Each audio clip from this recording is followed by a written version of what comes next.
Hello friends, नमस्कार। Welcome to alpha गणित। आज हम योगफलों का आकलन एस्टिमेशन ऑफ एडिशन के बारे में सीखेंगे। इसके पहले आपको सन्निकट मान यानी अप्रॉक्सीमेट वैल्यू की जानकारी होनी चाहिए। यदि इसकी जानकारी आपको नहीं है और आप सन्निकट मान के बारे में जानना चाहते हैं तो इसका वीडियो आपको आई बटन पर मिल जाएगा। यदि अभी तक आपने इस चैनल को सब्सक्राइब नहीं किया है तो सब्सक्राइब कर लें। यदि आपको मोबाइल पे इसका नोटिफिकेशन चाहिए तो बेल आइकन को दबा दें और वीडियो यदि आपको अच्छा लगता है तो वीडियो को लाइक करें। तो चलिए शुरू करते हैं।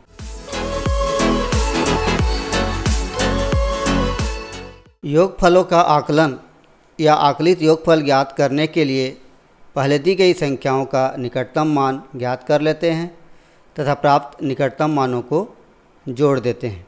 अर्थात यदि हमको आकलित योगफल या योगफल का आकलन ज्ञात करना है तो जिन दी गई संख्याओं का योगफल का आकलन ज्ञात करना है उनके हम पहले सन्निकट मान ज्ञात कर लेते हैं या निकटतम मान ज्ञात कर लेते हैं और प्राप्त निकटतम मानों को हम जोड़ देते हैं। यहाँ पर हम दहाई, सैकड़ा और हज़ार के निकटतम मान लिखकर आकलित योगफल ज्ञात करना सीखेंगे। तो चलिए हम उदाहरण से सीखते हैं। 46 और 81 के दहाई के निकटतम मान लिखकर आकलित योगफल ज्ञात कीजिए। तो हमें 46 और 81 का दहाई का निकटतम मान लिखकर आकलित योगफल ज्ञात करना है। तो इसके लिए हम पहले दो कॉलम बना लेंगे, एक कॉलम में संख्या और दूसरे कॉलम में उसका निकटतम मान।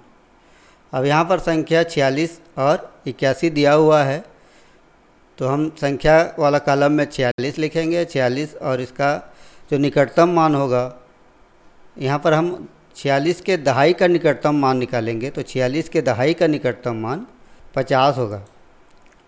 इसी प्रकार 81 का दहाई का निकटतम मान निकालेंगे 80। अब इन निकटतम मानों को 46 का निकटतम मान 50 और 81 का निकटतम मान 80 यदि हम इसको जोड़ दें तो हमको आकलित योगफल ज्ञात हो जाएगा।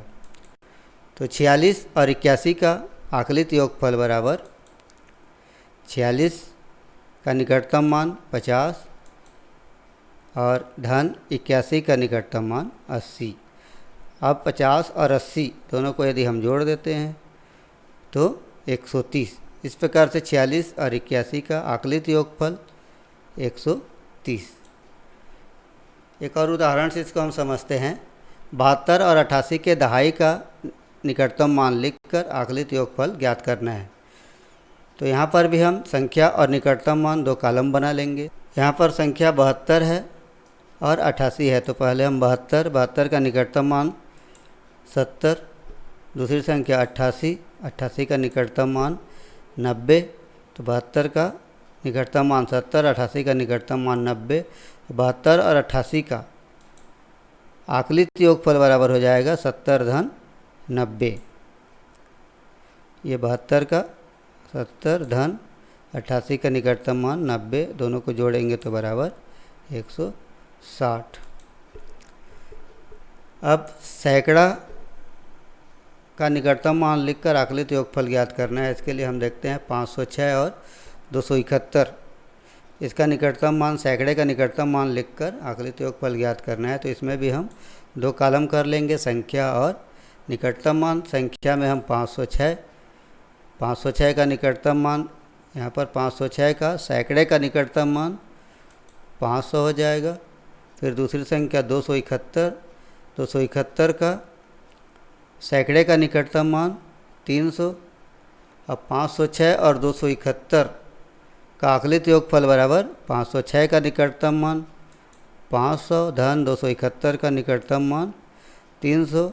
अब दोनों को जोड़ देंगे 500 धन 300 तो बराबर 800। इस प्रकार 506 और 271 का आकलित योगफल बराबर यहाँ पर हो जाएगा 800। एक और उदाहरण से हम देखते हैं सैकड़े का निकटतम मान लिखकर आकलित योगफल ज्ञात करना। 356 और 634।